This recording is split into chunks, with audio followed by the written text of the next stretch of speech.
May Allah preserve them both. Your Excellencies and Highnesses, ladies and gentlemen, allow me to renew to you and your governments my thanks and appreciation for the support you have given to me while assuming my duties as Secretary General of our prestigious General Secretariat of the OIC, and to assure you of my firm commitment to work as per the requirements of the OIC's Charter to defend the issues of the Islamic Ummah and observe the decisions and resolutions adopted by the Islamic Summit and the Council of Foreign Ministers. Your Highnesses, Excellencies, ladies and gentlemen,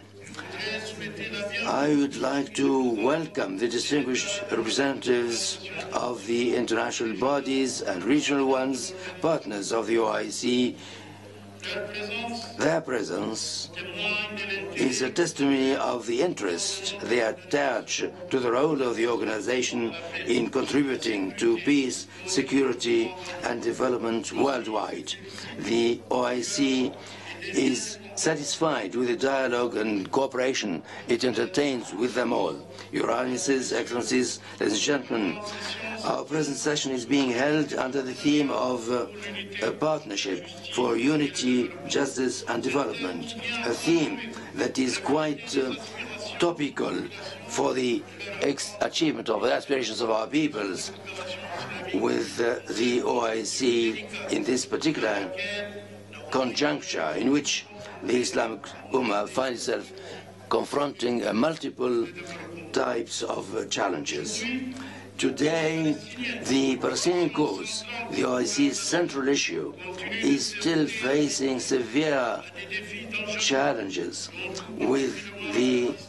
persistence of the Israeli occupation policies based on colonial settlement, the Judaization of the city of Al-Quds, and the assault on the holy sites, especially the blessed Al-Aqsa Mosque. In addition to the continued murders, confiscation of lands, house demolition, arbitrary arrests, racial discrimination, apartheid, and ethnic cleansing against the Palestinian people.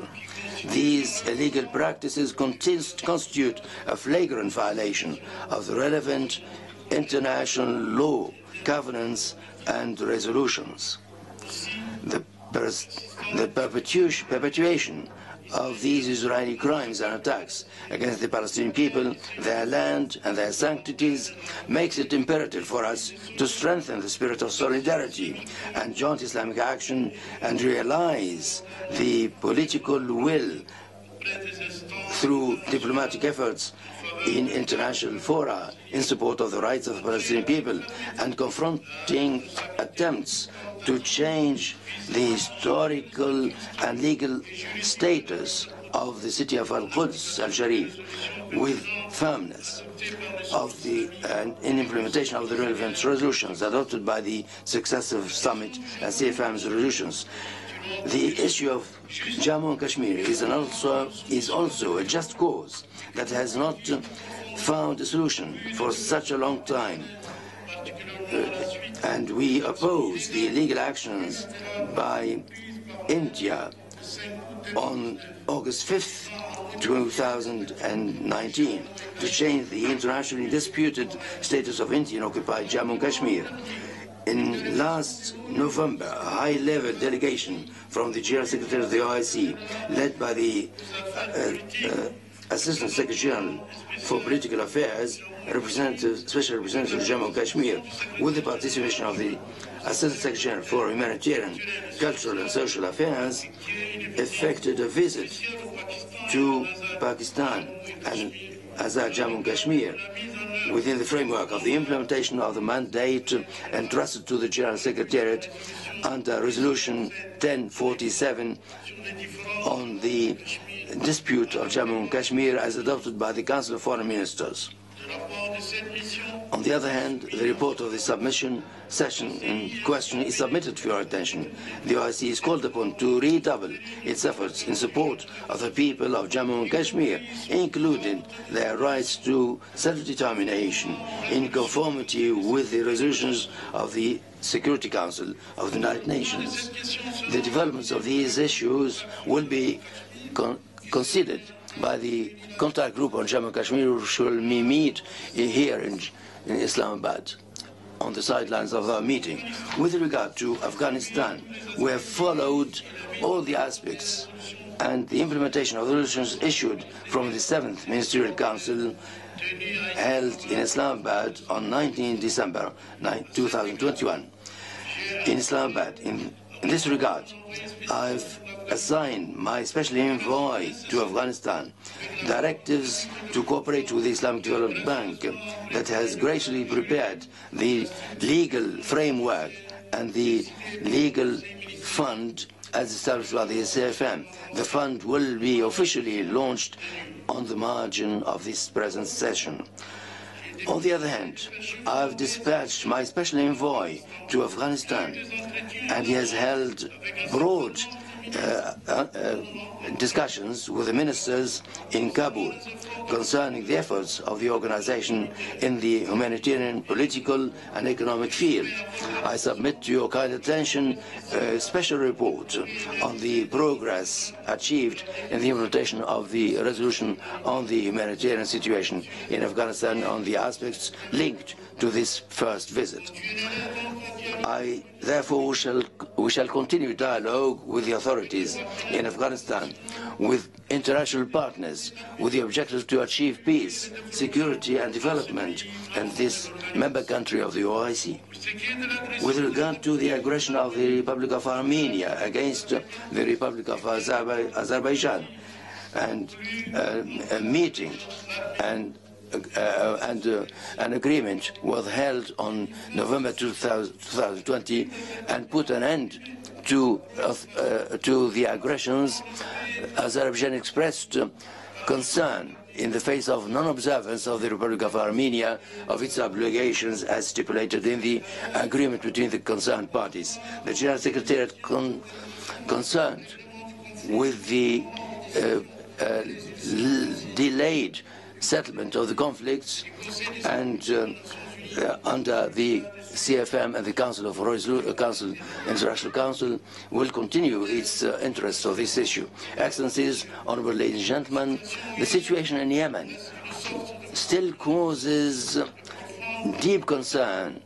for our organization, which has committed itself to support Yemen's unity, sovereignty, and independence and territorial integrity, alleviating the human suffering and the conflict on the basis of international law, namely the initiative of the Gulf states and the executive mechanisms at the conclusion of the Conference of National Dialogue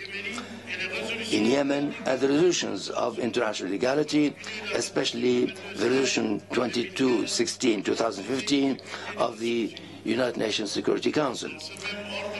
In this context, the General Secretariat of the OIC salutes and hails the idea that the General Secretariat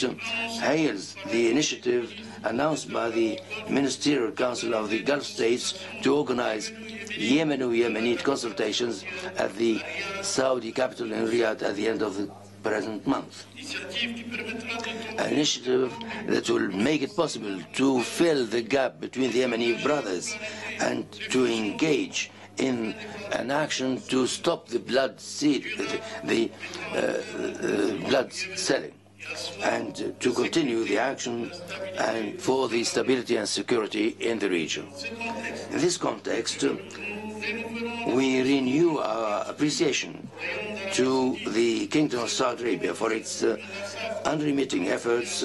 and initiatives to contribute to expediting a peaceful and lasting solution to the Yemeni crisis. I also reiterate the thanks and appreciation to the Kingdom of Saudi Arabia and the Emirates for their solidarity with our organization in the face of the condemned attacks by the Houthi militants against civilians and civilian targets.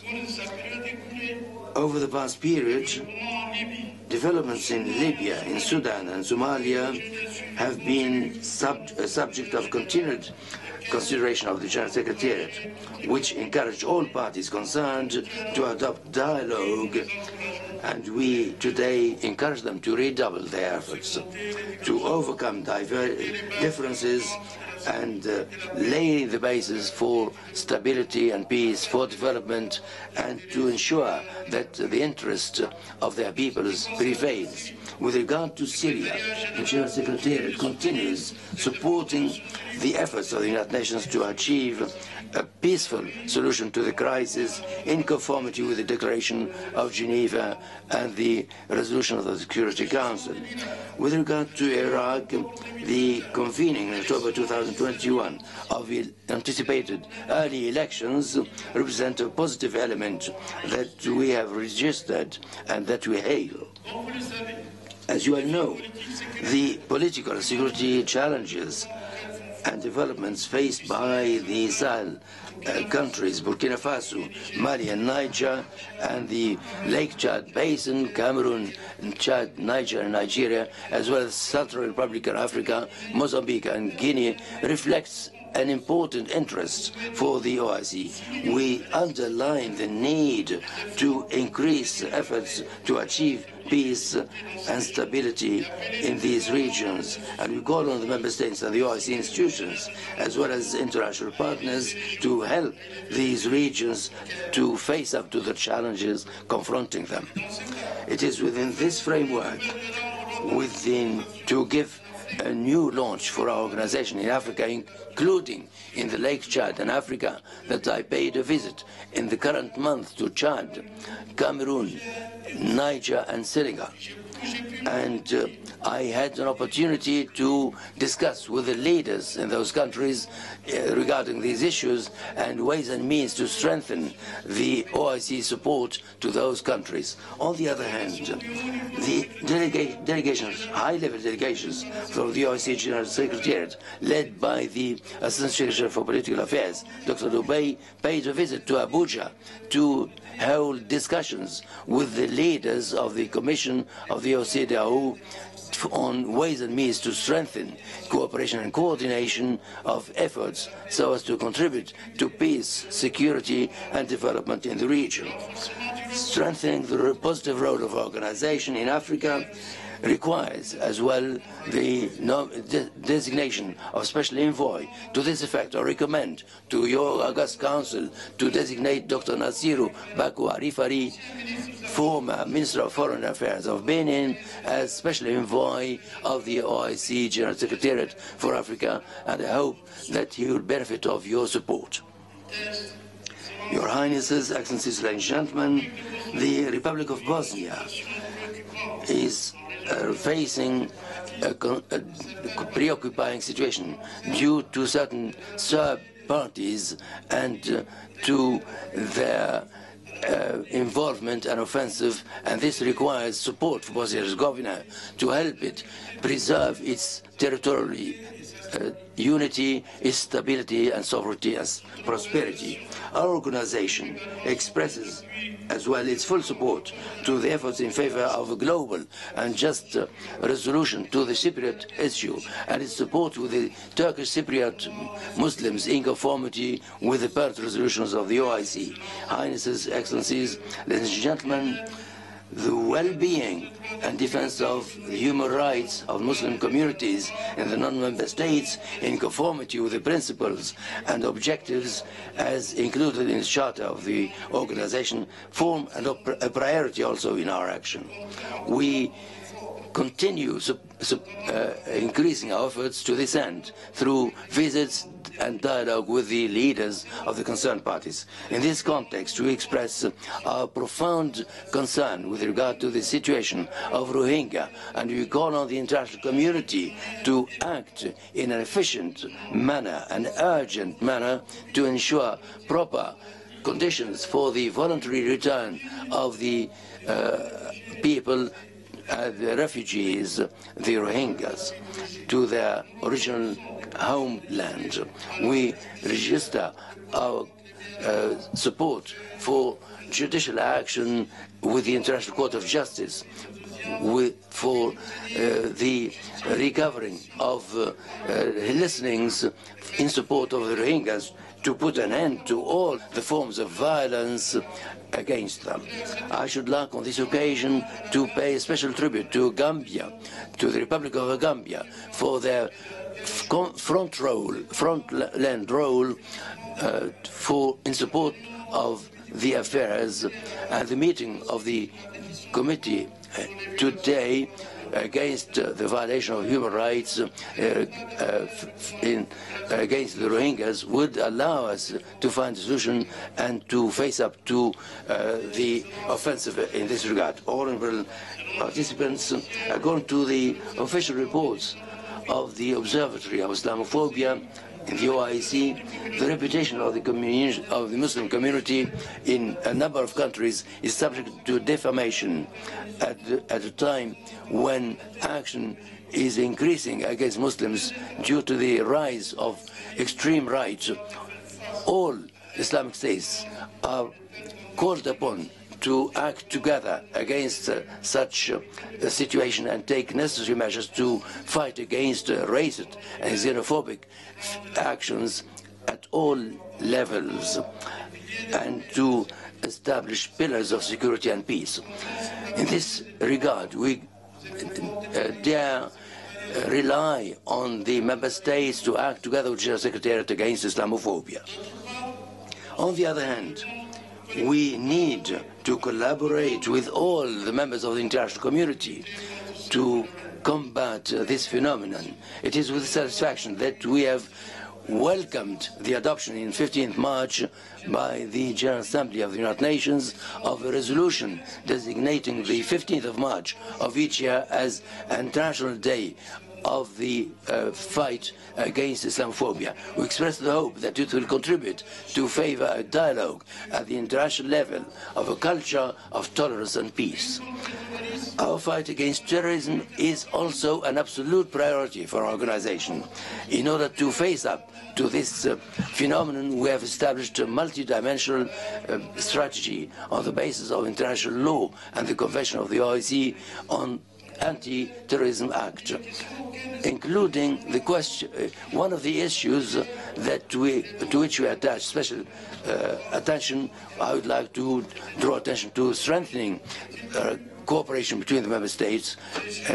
in culture and civilization. This is a subject of consultations that the General Secretariat is undertaking with the member states and international and regional bodies that partners in this field. And this is the object of active action in this regard. Well, I would like to avail of the opportunity to congratulate the UAE for having hosted the exhibition 2022, which has been the subject of consistent cooperation between the member states. Your Highnesses, Excellencies, ladies and gentlemen, in the field of social development and protection of values and regarding the institution of marriage and family, the General Secretariat is getting ready to convene other meetings of experts to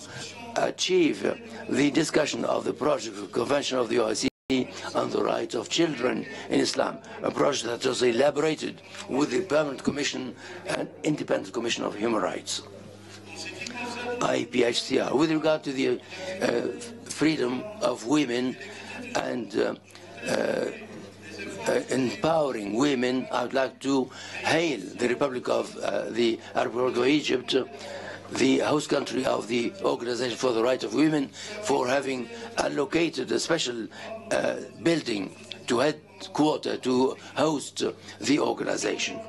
At the level of the capacity building of youth, I would like to pay special tribute to the Kingdom of Saudi Arabia for having decided to welcome and host the 5th session of the Islamic Conference of Ministers of Youth and Sports that was regrettably delayed due to the COVID-19. This General Secretariat continues its coordination with the Saudi authorities with regard to set a special date for the said conference. In terms of the media, the organization have sped up its investments in new media to enlighten the member states and the public international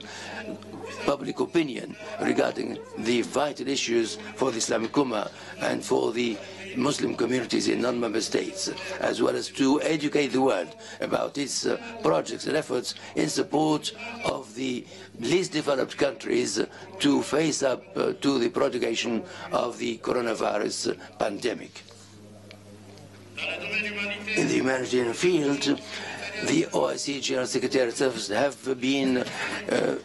developed further over the past few years in collaboration with the international bodies.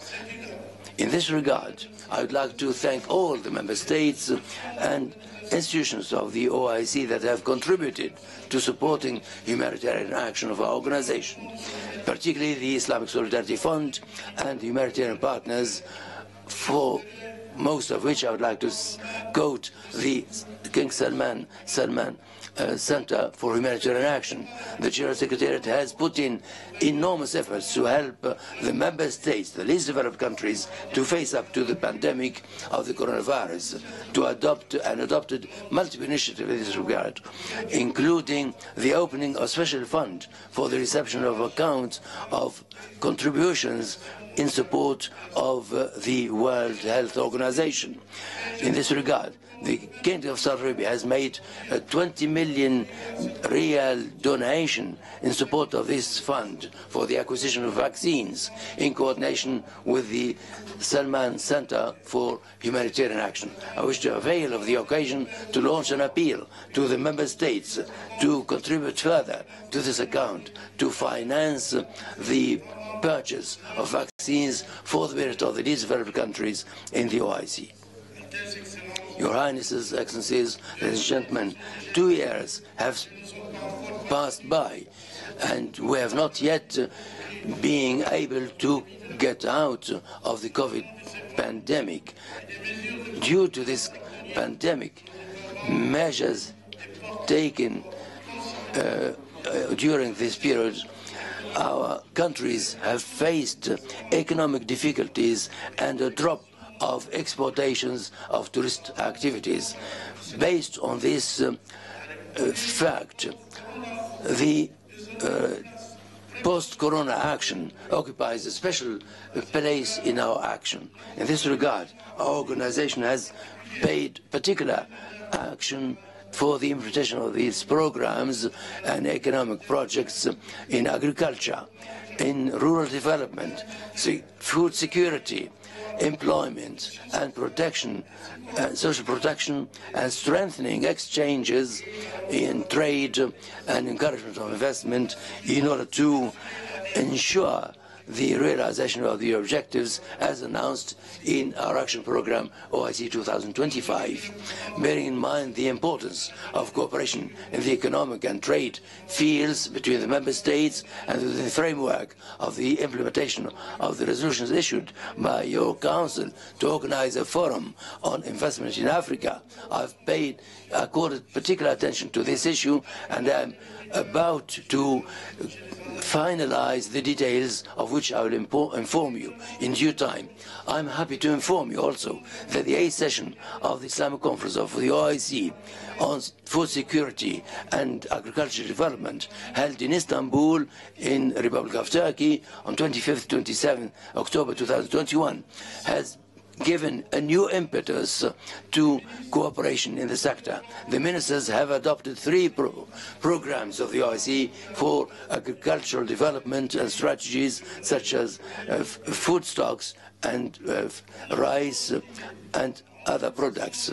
Within the same framework, the OIC Tourist Conference and Labour a conference that will be held this year, respectively in Azerbaijan and the UAE, will allow the member states of our organization to take stock of the current situation in this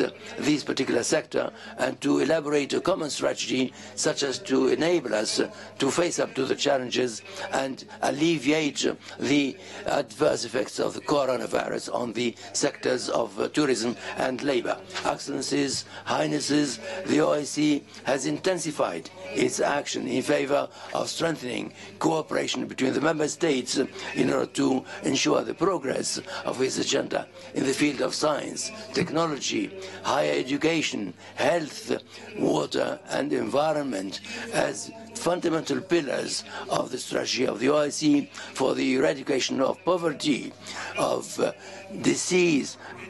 illiteracy and extremism. I'm happy therefore to recall that the second summit of the OIC on technology that was held online in June last has taken stock of the steps fulfilled by the member states in the field of technology and their policies and national strategy in this field. Therefore, undoubtedly, providing a high-quality level of education will be the optimal means against underdevelopment. The OIC plays an important role in the training of students of the member states. Allow me here to express my due thanks and gratitude to all the member states and organizations that give financial support to our universities, in consecration of greater solidarity and cooperation among the member states in the field of higher education, of programs of exchange in the member states to provide larger numbers of scholarships for the students, particularly in the least developed countries. In the field of health, the General Secretariat, in collaboration with the competent, relevant organizations of the OIC, has adopted a traditionally well-approved approach to help the member states face up to the adverse effects of the COVID-19 with the help of the steering committee on health of ministers of health, as well as the urgent measures taken by the ministers of foreign affairs. Secondly, an urgent financial support from the member states through the ISF and the group of the development, the IDB, and through action against fallacious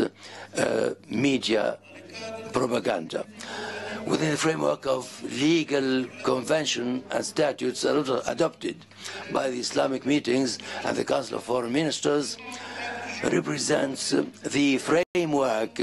such as to allow the organization to fulfill its action in conformity with the agreements signed by the member states. In this regard, I'd like to renew our call to the member states that have not yet signed or ratified the agreements concluded within the framework of the organization to do so, so that these mechanisms may be established and become operative. In the forefront of this document, I would like to note the charter of the organization, the statute of the organization for women's development, and the Islamic organization for food security that are already operative, but there still are other important institutions that have not seen their statutes entering into force, such as the Labour Center and the Center for Cooperation and Policy Support. Within the framework of reform of the General Secretariat, a study has been elaborated by the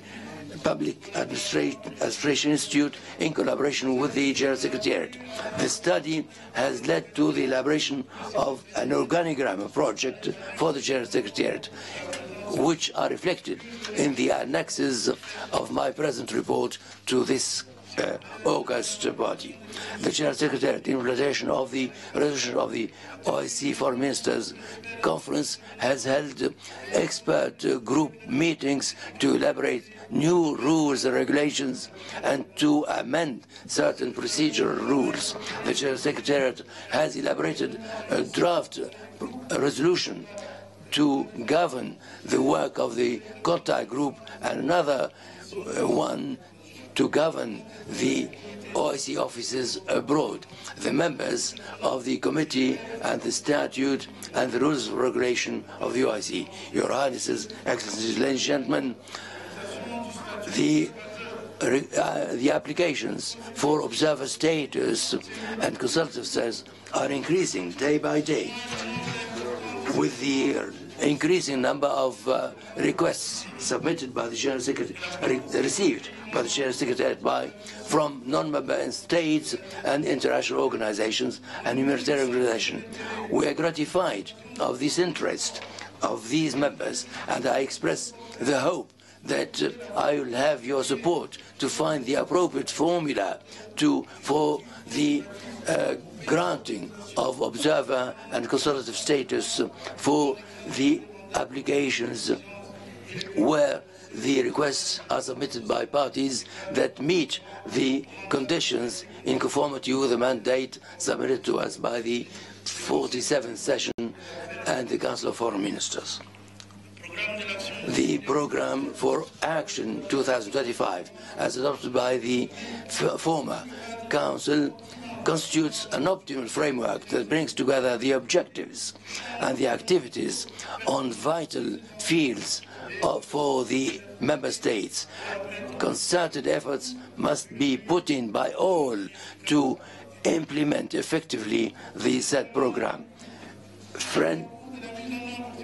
The program's action must be finalized this year. I invite the member states to kindly submit to CESRIC as soon as possible the statistical necessary data to fulfill this important exercise that will enable us to evaluate the progress of the implementation of the action program for achieving the various objectives that I've just enumerated, and to increase the capacity of the organization to face up to the challenges and help us move forward for the implementation of necessary reforms of our organization and the various organs with the support and commitment of the member states. We also rely on your financial support to the organization and its various organs so that they may implement and ensure the follow-up of all plans and programs as approved by your highnesses. We are confident that strengthening the role of the organization will support our common action and consecrate the spirit of solidarity between our member states. The General Secretary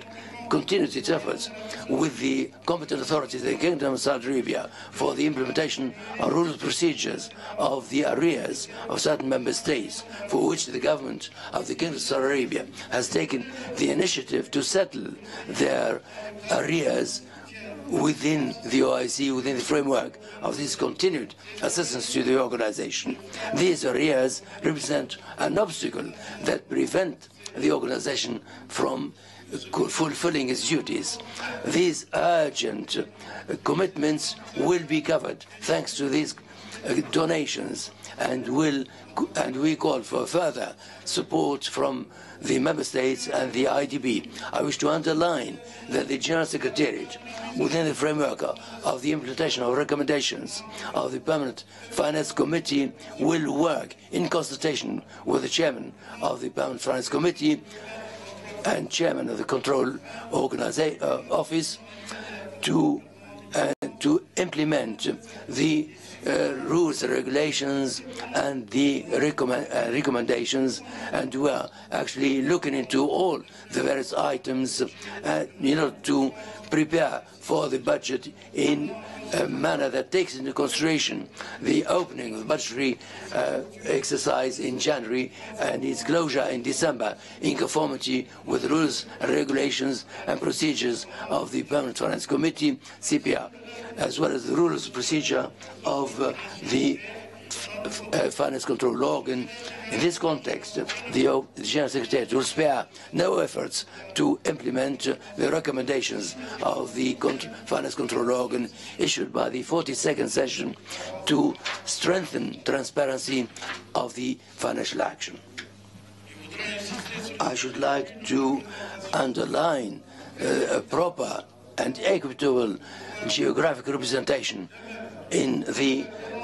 candidacies for posts. We call for efforts to recruit larger representatives of member states that are underrepresented to ensure an equitable geographical representation within the General Secretariat and subsidiary organs. Your Highnesses Ladies and gentlemen, the world scene is subject to grave developments due to the Russian-Ukrainian crisis. This crisis could possibly adversely affect the development of our countries, including other world countries. This conflict is likely to affect exports of these two countries that represent over 28% of the world's offers. In this regard, I should like to encourage the member states to go from the mere words to actions regarding the food strategy, food security strategies concerning wheat, rice, in order to ensure proper reserves at national, regional levels, and to ensure an acceptable level of self-sufficiency in the OIC, thus proceeding from the objectives as announced in the Charter of the OIC, and the OIC, particularly the contribution to the efforts for peace and stability. The General Secretariat has urged the concerned parties to work for a peaceful settlement of the Ukrainian crisis and to continue peaceful action in search of political solution that would guarantee lasting peace and security and preserve the security of populations. In conclusion, allow me to note that my address today to this August Council are only a summary of the efforts put in by the General Secretary of the OIC in the execution of the mission assigned to it, but further documentation, including my report on the activities of the organization, is submitted for your attention, and you will agree with me that the challenges are multiple, and I'm convinced and confident that together we shall be able to contribute to face up to these challenges. May Allah Almighty guide our steps towards the achievement of our objectives, for which we are working for the benefit of the Islamic Ummah and for the achievement of the aspirations of peace, unity, justice and development in our member states and worldwide. I thank you for your kind attention. Wassalamu alaikum.